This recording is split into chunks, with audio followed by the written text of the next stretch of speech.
بسم اللہ الرحمن الرحیم۔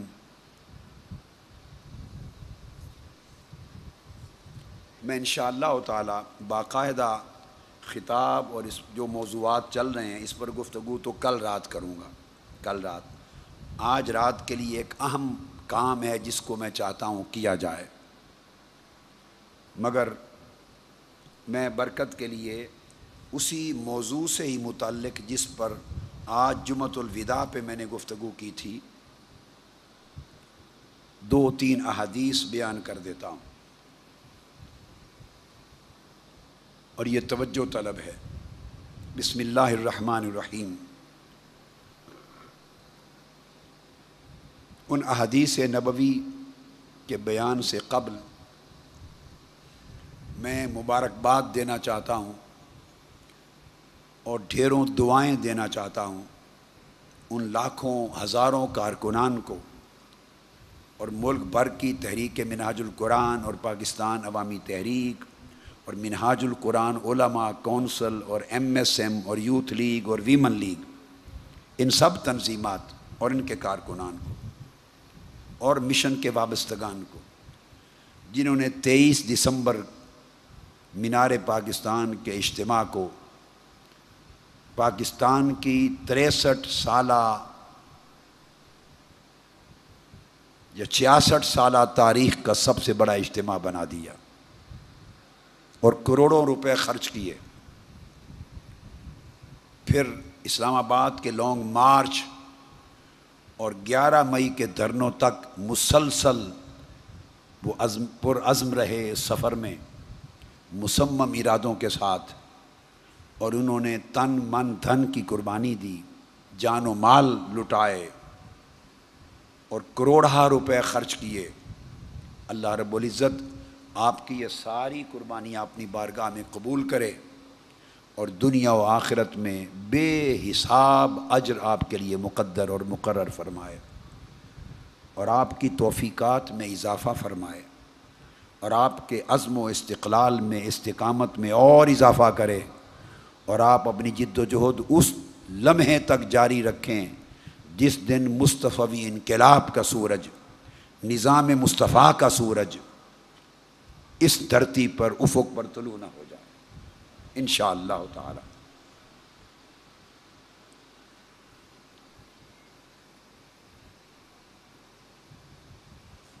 3 یا 4 احادیث سن لیں اور پھر ہم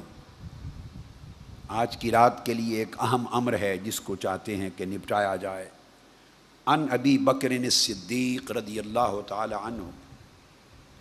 انہ قال ایھا الناس انکم تقرؤون هذه الآیہ یا ایھا الذین آمنوا علیکم انفسکم لا یضرکم من ضل اذا اہتدیتم، وقال سیدنا ابو بکر الصدیق رضی اللہ تعالی عنہ وانی سمعت رسول اللہ صلی اللہ علیہ وآلہ وسلم یقول ان الناس اذا رأوا الظالم فلم یأخذوا علی یدیہ اوشک ان یؤمہم اللہ بعقاب منہ، رواہ احمد و ابو داود و ترمذی واللفظ لہ و ابن ماجہ وقال ترمذی ھذا حدیث صحیح۔ سیدنا صدیق اکبر رضی اللہ تعالیٰ عنہ بیان فرماتے ہیں، اور مسند امام احمد بن حنبل کو کھولیں تو مسند ابو بکر صدیق کی ابتدا اس حدیث سے ہوتی ہے۔ آپ نے اپنا خطبہ خلافت ارشاد کرتے ہوئے فرمایا، یعنی جب آپ نے زمام حکومت سنبھالا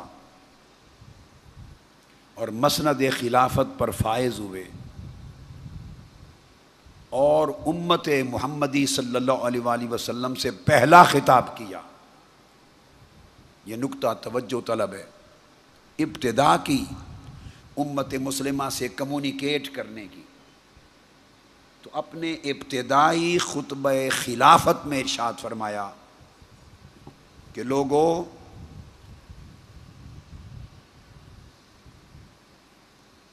تم نے یہ آیت قرآن مجید کی پڑھی ہوگی. اب یہ خطاب فرما رہے ہیں سیدنا صدیق اکبر رضی اللہ تعالیٰ عنہ. تم قرآن مجید کی یہ آیہ کریمہ پڑھتے ہو کہ اللہ رب العزت نے فرمایا اے ایمان والو تم اپنی جانوں کی فکر کرو، اپنی جانوں کی فکر کرو. یعنی اللہ اور اللہ کے رسول نے تمہارے اوپر جو فرائض مقرر کیے، جو واجبات مقرر کیے ہیں، اور ہدایت اور فلاح کے جو راستے تمہیں بتائے ہیں، سختی کے ساتھ ان پر عمل درآمد کرو، کسی کی پرواہ کیے بغیر، اور اپنا تن من دن سب کچھ اللہ رسول کے ان فرمودات کی تعمیل میں لگا دو، تم سے کوتاہی نہ ہو. تو پھر تمہیں کوئی شخص بھی جو گمراہ ہوگا،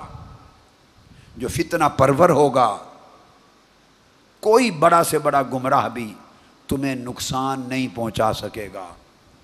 اگر تم اپنی جانوں کو اللہ اور اللہ کے رسول کے حکم کے تابع کر کے رکھو گے. کوئی بڑا شیطان بھی تمہیں نقصان نہیں پہنچا سکتا. آپ نے اپنا خطاب اس آیہ کریمہ کے مضمون سے شروع فرمایا اور پھر ارشاد فرمایا کہ میں نے اپنے کانوں سے رسول اللہ صلی اللہ علیہ وآلہ وسلم کو یہ فرماتے ہوئے سنا ہے. یہ بات کون کہہ رہا ہے؟ بولیے. سیدنا صدیق اکبر رضی اللہ تعالی عنہ، خلیفۃ الرسول، خلیفہ اول، یار غار اور صاحب مزار رضی اللہ تعالی عنہ فرما رہے ہیں کہ لوگوں، میں نے اپنے کانوں سے سنا کہ رسول پاک صلی اللہ علیہ وآلہ وسلم یہ ارشاد فرمایا کرتے، اور یہ وہ کہتے کہ اگر ایک زمانہ آئے گا جب معاشرے میں ظلم ہوں گے، برائیاں ہوں گی،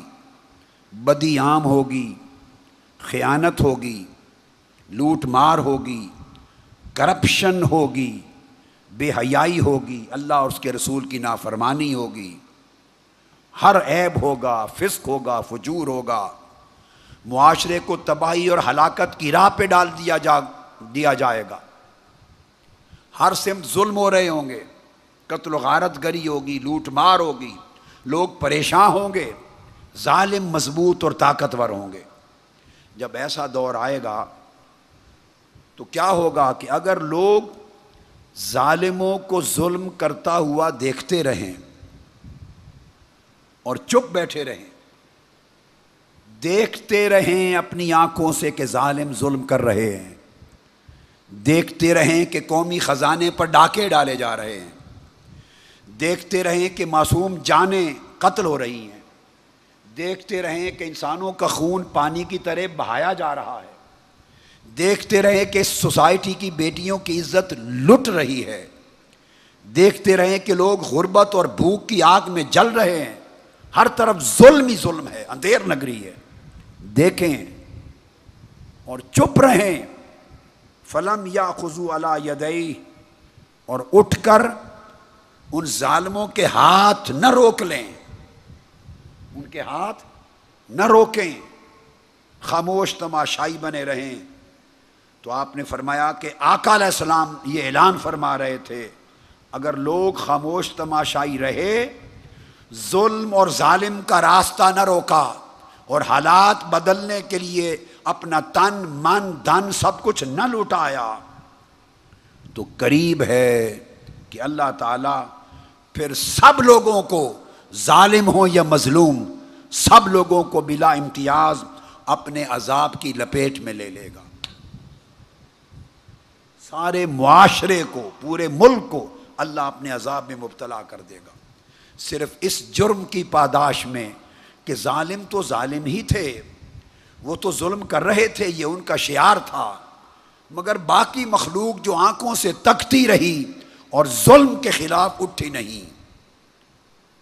تو ظالم عذاب میں مبتلا ہوں گے ظلم کے باعث، اور باقی سارے مظلوم عذاب الہی میں مبتلا ہوں گے چپ سدھارنے کے باعث، خاموش رہنے کے باعث۔ یہ خاموشی کا طرز عمل اللہ اور اللہ کے رسول کو ظلم کے دور میں گوارا نہیں۔ پھر حضرت حذیفہ بن یمان رضی اللہ تعالیٰ عنہ روایت کرتے ہیں، وفی روایت عن حذیفہ بن الیمان عن النبی صلی اللہ علیہ وآلہ وسلم قال والذی نفسی بیدہ لتأمرن بالمعروف ولتنہون عن المنکر او لیوشکن اللہ ان یبعث علیکم عقابا منہ ثم تدعونہ فلا یستجاب لکم، رواہ احمد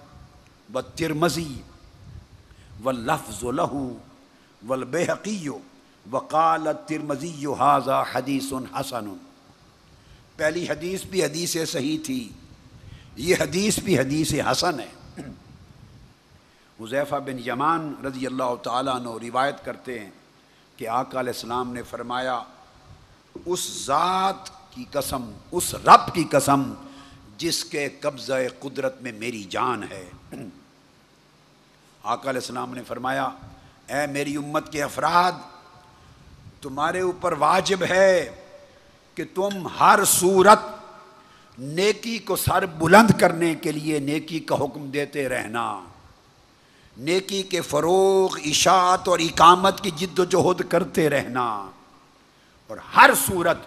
معاشرے سے ظلم اور برائی اور بدی کے خاتمے کے لیے حکم دیتے رہنا اور جد و جہد کرتے رہنا۔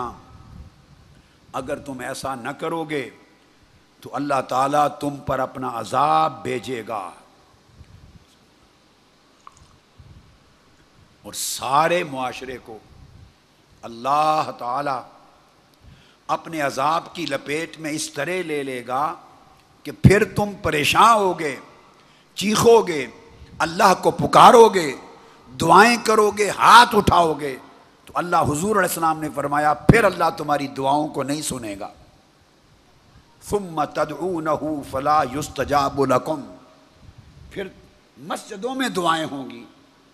گھر گھر میں دعائیں ہوں گی، مظلوم دعائیں کریں گے، بیوہ عورتیں دعائیں کریں گی، یتیم بچے دعائیں کریں گے، ہر بندہ دعا کرے گا، مگر آقا نے فرما دیا فلا یستجاب لکم، پھر تمہاری دعاؤں کی قبولیت کا دروازہ بند کر دیا جائے گا، دعائیں قبول نہیں کی جائیں گی۔ کیوں؟ فقط اس لیے کہ تمہاری آنکھوں کے سامنے ظلم ہو رہا تھا، امانت کی بجائے خیانت کا دور دورہ تھا، آنیسٹی کے بجائے کرپشن کا دور دورہ تھا، ایک لوٹ مار مچی تھی، بے حیائی تھی، بدکاری تھی، شراب خوری تھی، دہشت گردی تھی، ہر طرف اندھیر نگری تھی، تم دیکھتے تھے، جانتے تھے، گھروں میں بیٹھ کر باتیں بھی کرتے تھے، مگر گھر سے باہر سڑکوں پر نکل کر ظلم کو روکنے کے لیے سیسا پلائی ہوئی دیوار نہیں بنتے تھے۔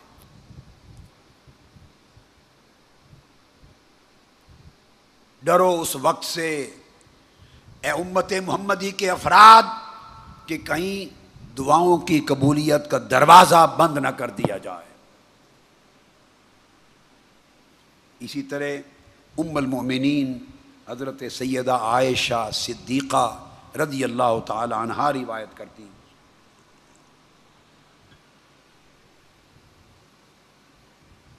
آپ فرماتی ہیں کہ آقا داخلہ علیہ رسول اللہ صلی اللہ علیہ وآلہ وسلم، میرے حجرہ میں آقا علیہ السلام تشریف لے آئے، آقا علیہ السلام تشریف لائے، اور میں نے آپ کے چہرہ اقدس کو دیکھا، اور چہرہ اقدس کی خاص کیفیت سے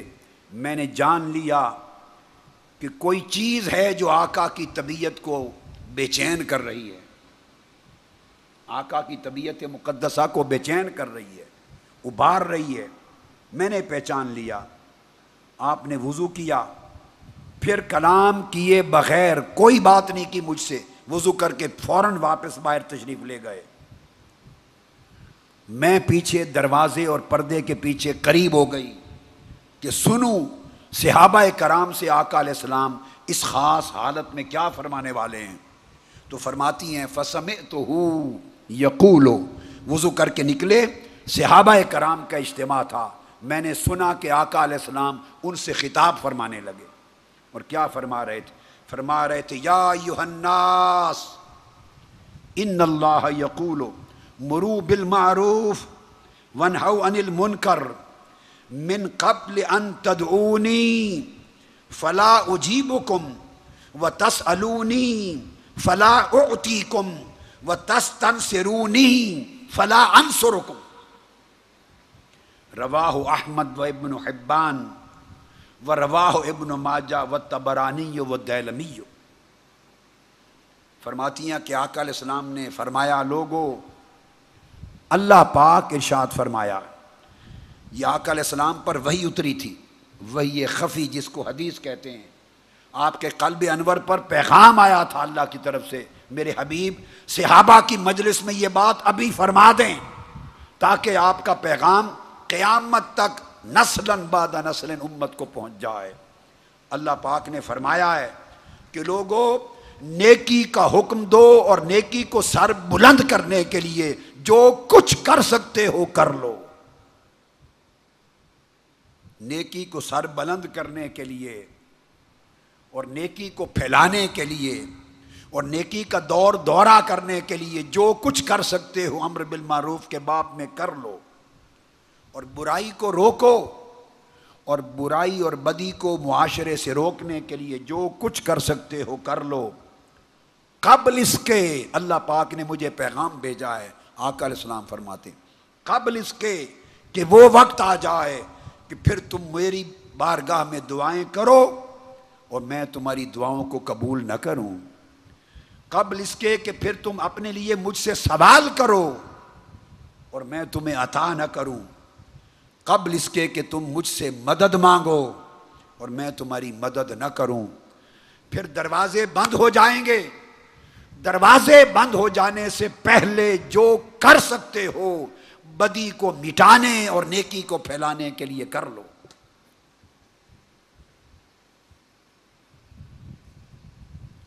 پھر اسی طرح حضرت ابو ہریرہ رضی اللہ تعالیٰ عنہ روایت کرتے ہیں قال قال رسول اللہ صلی اللہ علیہ وآلہ وسلم لَتَأْمُرُنَّ بِالْمَعْرُوفِ وَلَتَنْهَوُنَّ عَنِ الْمُنْكَرِ أَوْ لَيُسَلِّطَنَّ اللَّهُ عَلَيْكُمْ شِرَارَكُمْ ثُمَّ يَدْعُو خِيَارُكُمْ فَلَا يُسْتَجَابُ لَكُمْ. رواہ احمد والبزار والطبرانی واللفظ لہو. آقا علیہ السلام نے فرمایا لوگو، ہر صورت نیکی کو معاشرے میں پھیلانے اور بلند اور طاقتور کرنے کے لیے امر بالمعروف کا فریضہ انجام دو. جو کر سکتے ہو نیکی کو پھیلانے کو کرو اور بدی اور برائی کو روکنے کے لیے جو کر سکتے ہو روکو. کوئی کوشش رہ نہ جائے، کوئی دقیقہ فروگزاشت نہ ہو جائے. جو ہو سکتا ہے کر لو، اگر نہیں کرو گے تو اللہ تعالیٰ جو بدترین لوگ ہوں گے تمہارے معاشرے کے، بدترین لوگ، بدکماش لوگ، بدمعاش لوگ، سب سے بڑے ڈاکو چور اور لٹیرے، سب سے بڑے ظالم، بددیانت، لوٹ کے کھا جانے والے، جو بدترین شرارکم وہ لوگ ہوں گے، اللہ ان کو تم پر مسلط کر دے گا، تمہارا حکمران بنا دے گا.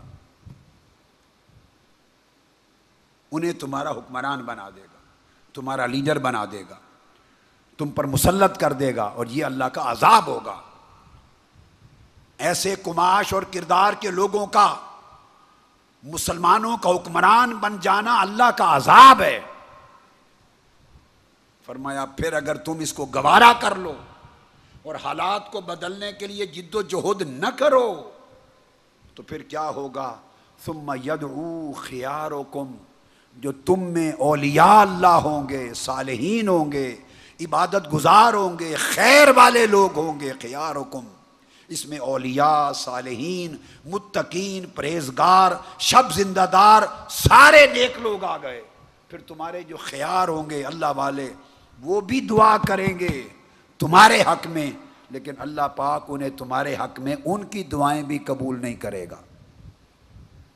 ان کی دعائیں بھی تمہارے حق میں قبول